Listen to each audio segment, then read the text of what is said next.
और प्रेस के सभी मित्रों का मैं स्वागत करता हूं। मेरे साथ हमारे ज़िला के सभापति उपस्थित है और साथ ही हमारे सिलीगुड़ी के विधायक शंकरदा, नक्सलबाड़ी माटीगढ़ा के विधायक हमारे आनंदो बरमंदा और साथ ही विरोधी दल के नेता कॉरपोरेशन में अमित जैन जी और तमाम नेतृत्वगण कार्यकर्ता बंधु आपके बीच उपस्थित हैं। और आपका भी मैं स्वागत करता हूं। और सबसे पहले मैं दार्जिलिंग कॉन्स्टिट्यूंसी लोकसभा कॉन्स्टिट्यूंसी के जनता का आभार धन्यवाद करना चाहूँगा। समस्त सिलीगुड़ी की जनता, नक्सलबाड़ी माटीगढ़ा की जनता, फांसीदेवा की जनता, चोपड़ा की जनता और साथ ही कालिम्पोंग, उसके साथ ही मिरिक, करसंग और दार्जिलिंग की जनता का मैं बहुत आभारी हूँ। और हमारी इस क्षेत्र की जनता के कारण ये एक ऐतिहासिक जीत हुई है और जनता के आशीर्वाद के कारण मैं दूसरी बार पुनः सांसद बनने का सौभाग्य मुझे प्राप्त हुआ। इसके लिए मैं दिल से समस्त जनता का ऋणी हूँ। और साथ ही हमारे भारतीय जनता पार्टी के नेतृत्वगण, जिला के, मंडल के और इसके साथ ही शक्ति केंद्र के प्रमुख, बूथ लेवल के हमारे नेता और समस्त कर्मठ कार्यकर्ताओं का मैं आभारी हूँ। और साथ साथ हमारे जितने भी अलायंस पार्टी जिन्होंने मुझे सहयोग दिया पहाड़ में, मैं उनके प्रति भी आभारी हूँ। और उनके साथ ही समस्त संघ संस्था, NGO और इतना ही नहीं, व्यापारी वर्ग, उनका भी मैं आभारी हूँ।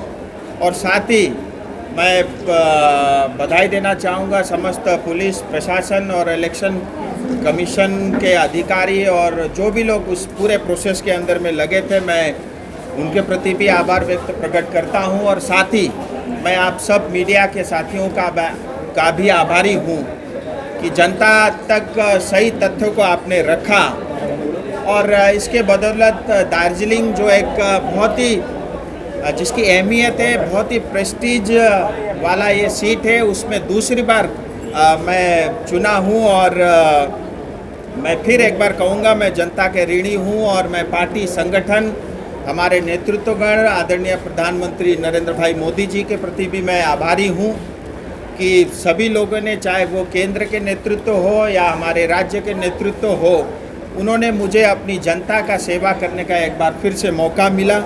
मैं साथ ही मेरे साथ जितने भी लोग चुनाव में कैंडिडेट के नाते खड़े थे, चाहे वो TMC के गोपाल लामा जी हो या कांग्रेस के हमारे मुनीष तामांग जी हो, और सभी लोग जो भी इस इलेक्शन प्रोसेस के अंदर में एक कैंडिडेट के रूप में खड़े थे, मैं उनका भी धन्यवाद करना चाहूँगा और उनको भी मेरी शुभकामनाएं। और कुल मिला के ये एक अच्छा चुनाव रहा और मुझे दोबारा से इस दार्जिलिंग की जनता का पार्लियामेंट में आवाज़ बनने का मुझे ये सौभाग्य प्राप्त हुआ।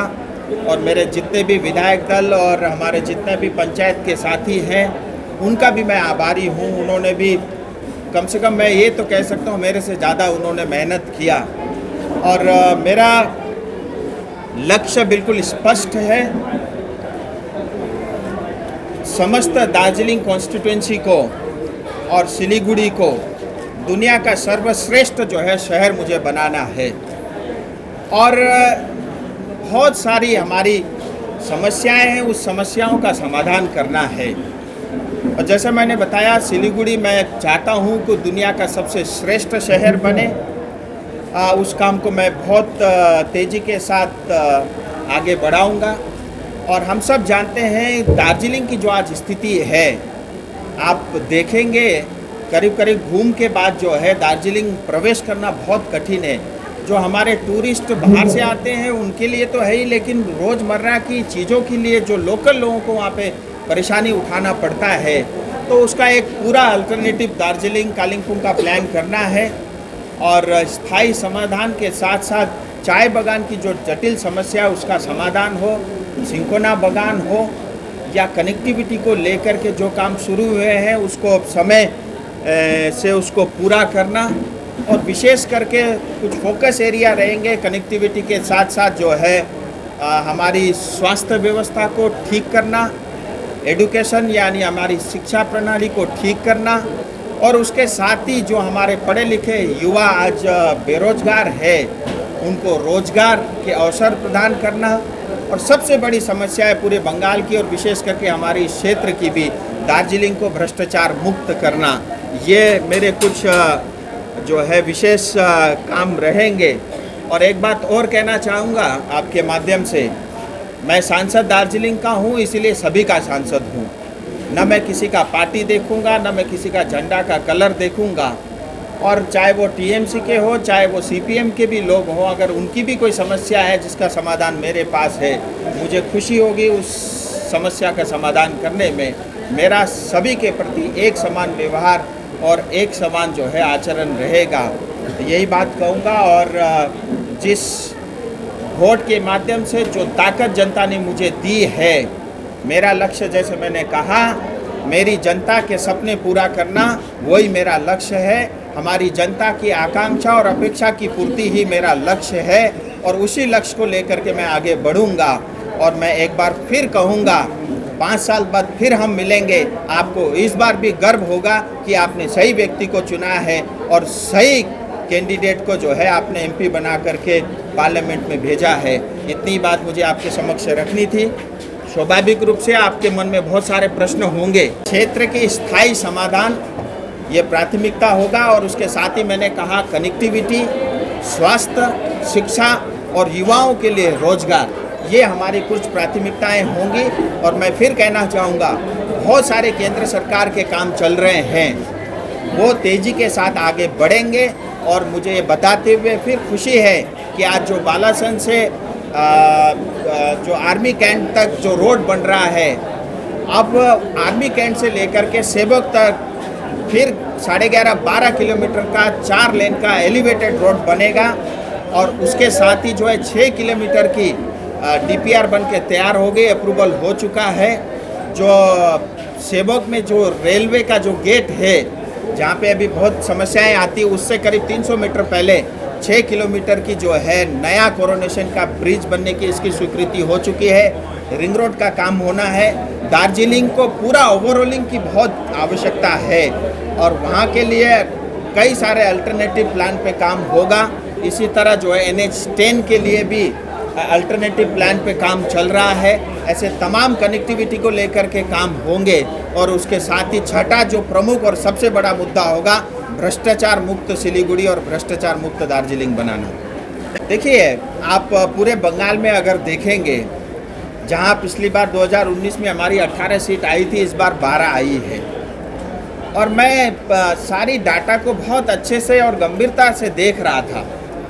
भारतीय जनता पार्टी 39%, 40% उसी के बीच में रही है। 19 में भी उतना ही था, आज भी करीब करीब उतना ही है। भारतीय जनता पार्टी हारी नहीं है, लेकिन टीएमसी जीती है। और जनता ने जो मैंडेट दिया है, मैं उसका कदर करता हूँ।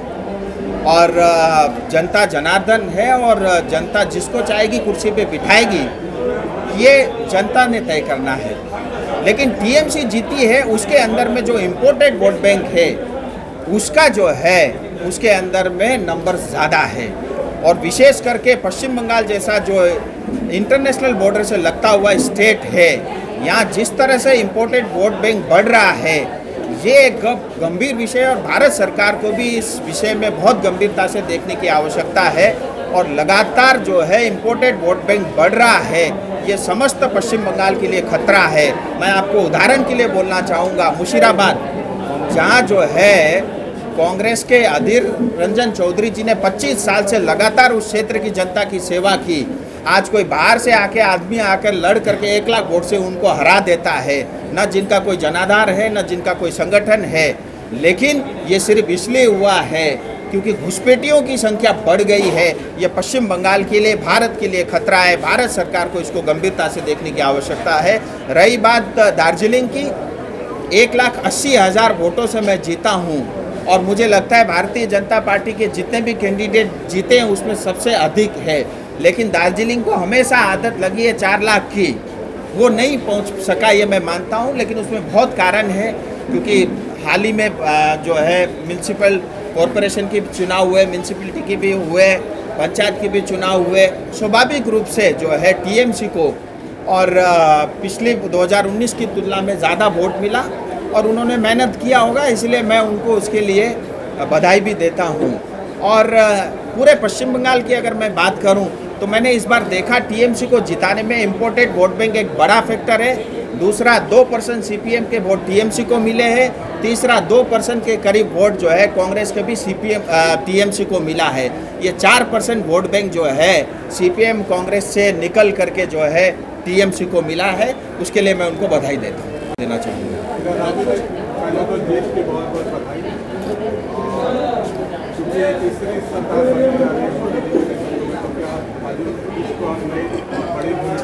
जनता पार्टी की ये खासियत है, यहाँ हमारी भूमिका हम नहीं तय करते, वो पार्टी संगठन और प्रधानमंत्री तय करते हैं। और पार्टी संगठन को जैसा लगता है कार्यकर्ता की उपयोगिता जहाँ हो सकती है, वो हमसे ज़्यादा सक्षम है उस चीज़ को समझने में। और मेरे लिए इतना ही बहुत है कि मैं अपनी जनता का सांसद चुना और उससे बहुत ज़्यादा जो है अपेक्षाएं मैं अपने लिए नहीं रखता। और मैं ऐसा मानता हूँ कि सामान्य रूप से सांसद बन के जो काम किया जा सकता है, जनता के लिए ज़्यादा समय जो दिया सकता है, मुझे लगता है मंत्री में शायद उतना समय नहीं मिल पाएगा। सो मैं ऐसी कोई अपेक्षा नहीं रखता।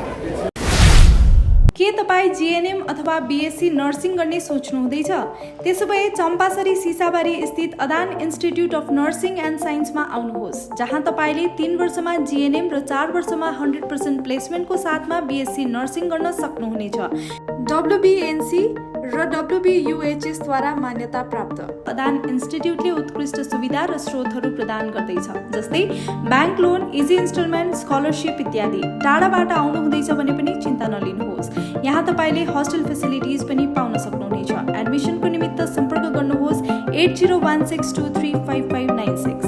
If life is an art, then Dwarika Prime is a canvas. Wake up to the breathtaking view of lush green hills every morning. Experience state-of-the-art living with an open gymnasium and a yoga deck on the terrace. Conveniently located near the bustling business hub on Savok Road. Ready to move in, budgeted flat. The baby pool, landscape garden, rooftop gazebos, children's play area, temple, community hall, and terrace garden. Spacious bedrooms for your comfort and relaxation. Dwarika Prime. Call 9733399970. Dwarika Prime, where every detail is crafted to perfection. Can you believe this? क्या आप विश्वास करेंगे?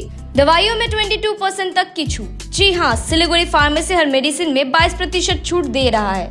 साथ ही पूरे सिलीगुड़ी में free home delivery. Siliguri के बाहर केवल 50 रुपए कोरियर चार्जेस। ऑर्डर करने के लिए फोन करें। अब मेडिसिन के खर्चे में बचत ही बचत।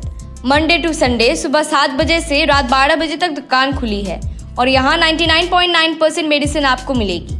सिलीगुड़ी फार्मेसी में पॉलीक्लिनिक भी है, जहाँ आपको सिलीगुड़ी के बेहतरीन डॉक्टर से संपर्क कर सकते हैं। सिलीगुड़ी फार्मेसी, नेताजी मोड़, सुभाष पल्ली। Contact number 9933990001।